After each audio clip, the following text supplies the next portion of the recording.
Hola a todos, mi nombre es Carlos Fernando Ruiz Mancilla, soy maestrante de la Universidad de Londres en metodología del entrenamiento deportivo. El día de hoy, el tema a tratar es sobre los modelos de racionalidad científica, los cuales son el inductivismo, el falsacionismo, paradigmas y anarquismo. Sin más preámbulos, comencemos. Respecto al contenido temático de esta sesión, tocaremos la parte de la introducción, la concepción inductivista positivista, la concepción falsacionista, la filosofía cosmovisional de Thomas Kuhn, la concepción anárquica de la ciencia de Paul Feyerabend, conclusiones y las referencias bibliográficas.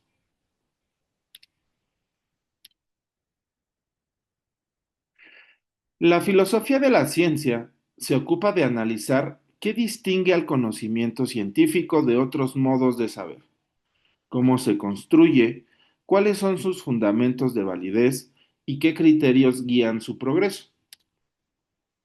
Desde comienzos del siglo XX, este campo se ha visto marcado por debates intensos acerca de la naturaleza del método científico, de los límites de la racionalidad y de la historicidad de las teorías.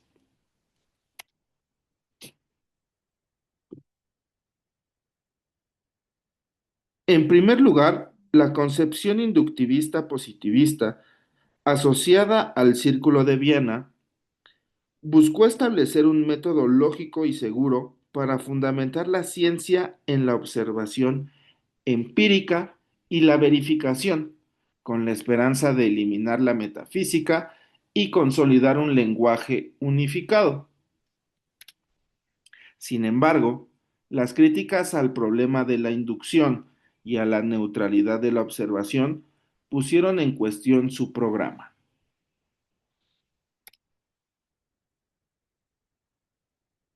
Como alternativa, Karl Popper propuso la concepción falsacionista, según la cual lo que distingue a la ciencia no es su capacidad de verificar, sino de ser refutada.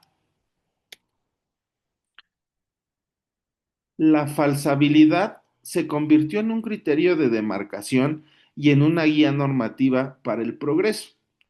Las teorías deben arriesgar predicciones que puedan demostrar su falsedad.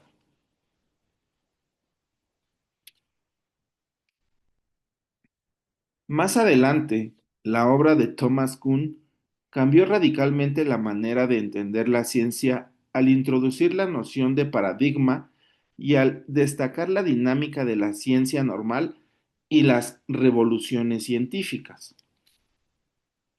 Desde esta perspectiva, el progreso no es acumulativo ni meramente lógico, sino que responde a cambios de cosmovisión compartidos por comunidades científicas.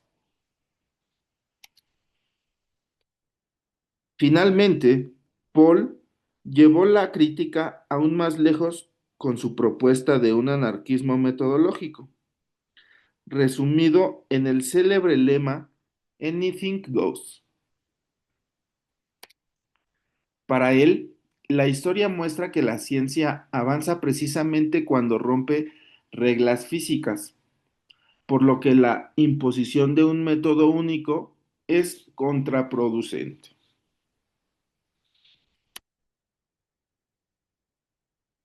Estos cuatro enfoques, inductivismo, positivismo, falsacionismo, cuanismo y anarquismo, representan momentos clave en la reflexión sobre la ciencia. Lejos de ser meras teorías abstractas, cada uno nos obliga a reconsiderar en qué consiste confiar racionalmente en la ciencia, cómo se distinguen sus logros de otros discursos y cuáles son los límites de su autoridad en nuestras sociedades contemporáneas.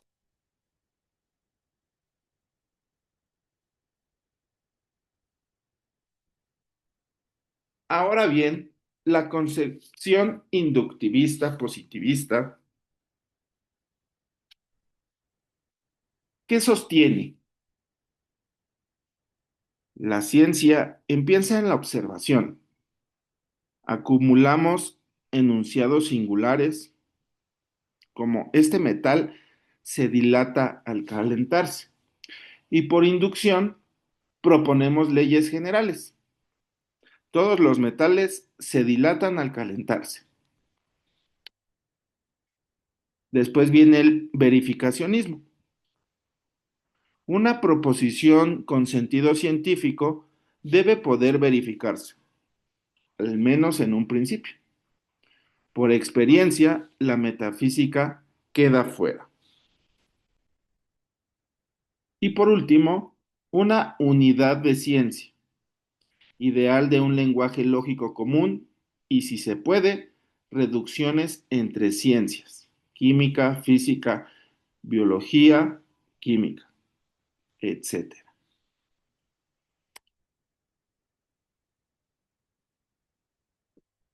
¿Cómo dice que trabaja la ciencia? Observar, idealmente en un lenguaje de protocolo neutral, generalizar por inducción, comprobar nuevas consecuencias observacionales. Si salen bien, la ley queda confirmada.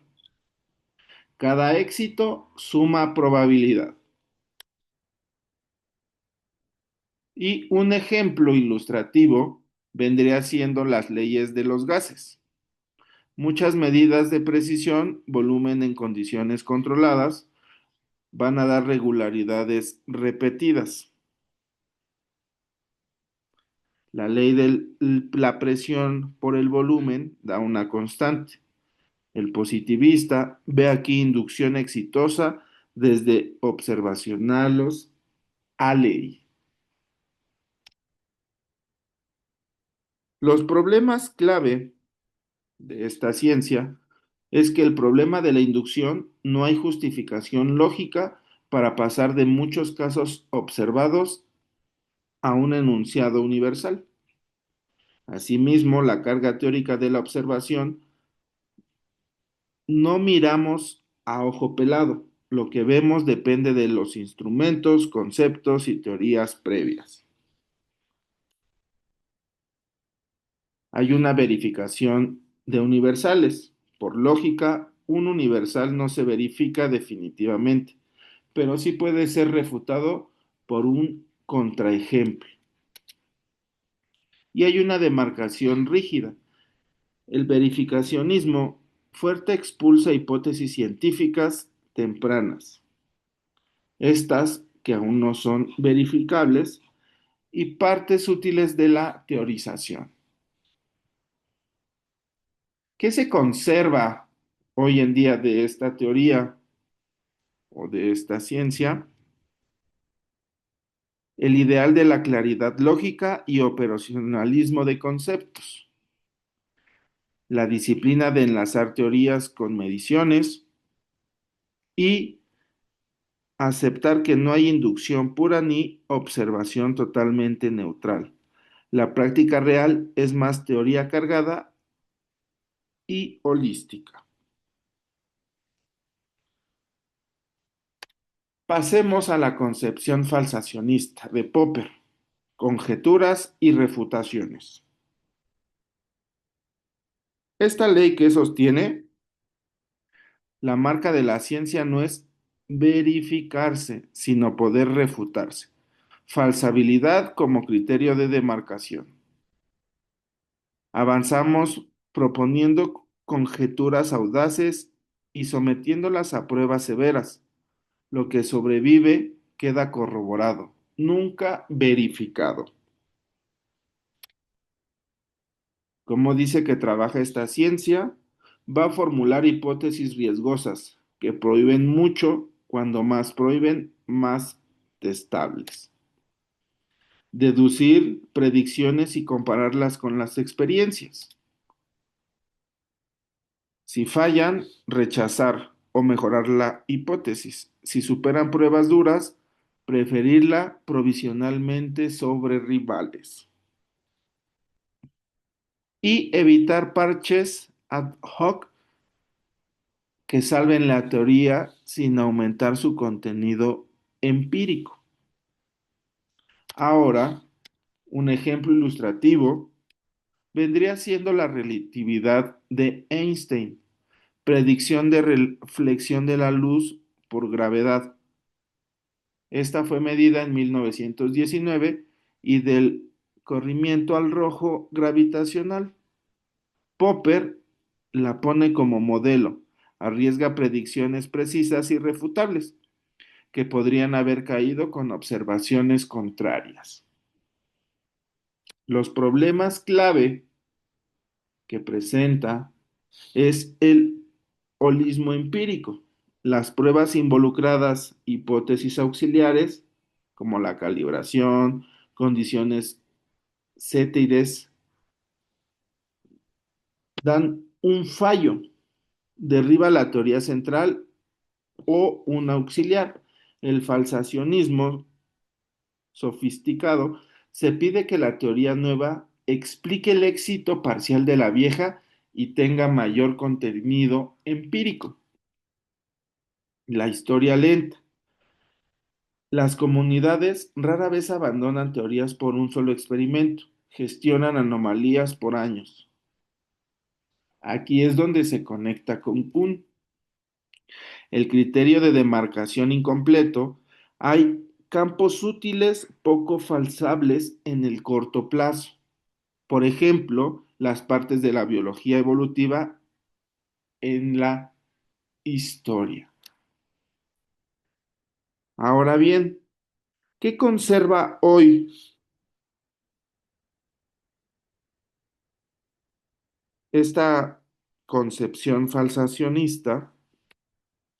Conserva la virtud normativa, buscar test duros, apostar por hipótesis con alto riesgo y desconfiar de arreglos ad hoc. Asimismo, va a conservar la idea de corroboración como fuerza provisional.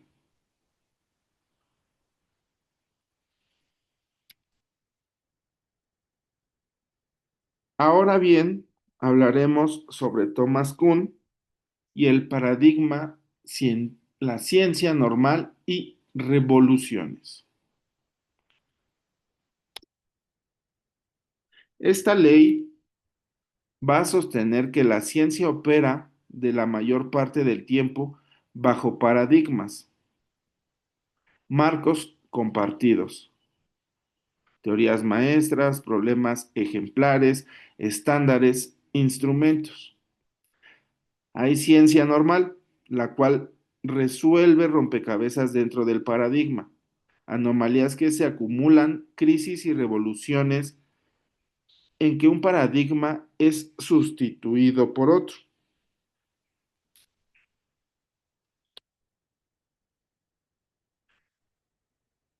Inconmensurabilidad. Los paradigmas rivales no se comparan con una vara neutral. Cambian significados, estándares y lo que cuenta como hecho. ¿Cómo dice que trabaja esta ciencia? Va a haber una formación en ejemplares, textos, problemas tipo, investigación rutinaria eficaz, mucha precisión, poca discusión de fundamentos. Va a haber una gestión de anomalías. Si crecen y afectan el núcleo, se abre crisis. También va a haber una revolución, que es el cambio de lenguaje, valores y problemas legítimos. La elección se apoya en valores epistémicos, persuasión y resultados, no en una regla mecánica. El ejemplo que ilustra esta ciencia referentemente a la revolución copérnica es el cambio de centro, la Tierra al Sol, pero también nuevos problemas y estándares. Por ejemplo, explicar retrogradaciones sin epiciclos centrales. nueva astronomía observacional. Los problemas clave de esta ciencia es el riesgo relativo si se toma la inconmensurabilidad como incomparabilidad total. Kuhn matiza, hay valores compartidos que guían la elección. Las imágenes, a veces demasiado discontinúan, en muchas áreas hay más continuidades de la que sugiere el esquema crisis-revolución. ¿Qué se conserva hoy de esta ciencia? La mirada histórico-social de la ciencia, comunidades, formación, manuales, laboratorios, estándares. La idea de valores epistémicos plurales. No hay una métrica única y de cambio conceptual profundo. Por último, hablaremos de Paul y el anarquismo metodológico y pluralismo. Esta ciencia va a sostener que no existe ni conviene imponer un método único para toda ciencia. El eslogan Anything Goes es una provocación contra el dogmatismo metodológico. La proliferación de teorías rivales es buena, favorece creatividad, expone supuestos y abre nuevos caminos. ¿Cómo dice que trabaja esta ciencia? Los grandes avances rompen reglas establecidas. Históricamente así ocurrió. Debemos tolerar incluso estrategias que choquen con hechos aceptados porque esos hechos están cargados de teoría y aparato. Hay que defender un pluralismo fuerte, metodológico y teórico, y desconfianza de criterios rígidos de demarcación. El ejemplo que ilustra esta ciencia es el de Galileo. Combina experimentos, argumentación retórica, artefactos y reinterpretación de evidencias contra el marco aristotélico y ptolémico. Para Paul, el éxito de Galileo violó reglas metodológicas que de haberse aplicado estrictamente habría frenado la revolución. Los problemas clave de esta ciencia, llevado al extremo, todo vale, parece erosionar estándares compartidos, coordinados y evaluación. Lectura más fuerte de la inconmensurabilidad pueden derivar en relativismo. Lecturas caritativas, el cual es su objetivo, era ensanchar la relacionalidad científica, no abolidarla, todo vale, que es igual a no congeles la metodología. ¿Qué se conserva hoy de esta ciencia? El pluralismo como política de investigación, fomentar enfoques alternativos, métodos mixtos, hipótesis minoritarias. Critica la rigidez metodológica. Recordar que creatividad, retórica e instrucciones importan. Ahora bien, ¿qué podemos concluir acerca de estas cuatro corrientes? Que el recorrido por la concepción inductivista positivista, el falsacionismo, la filosofía de los paradigmas de Kuhn y la visión anárquica de Paul muestra que no existe un único modo de comprender la racionalidad científica. Cada enfoque resalta un aspecto esencial de qué hacer científico, pero también revela sus límites. El inductivismo positivista puso de relieve la necesidad de anclar el conocimiento en la experiencia y de aspirar un lenguaje claro y riguroso, aunque su confianza excesiva en la verificación y en la neutralidad de la observación resultó insostenible.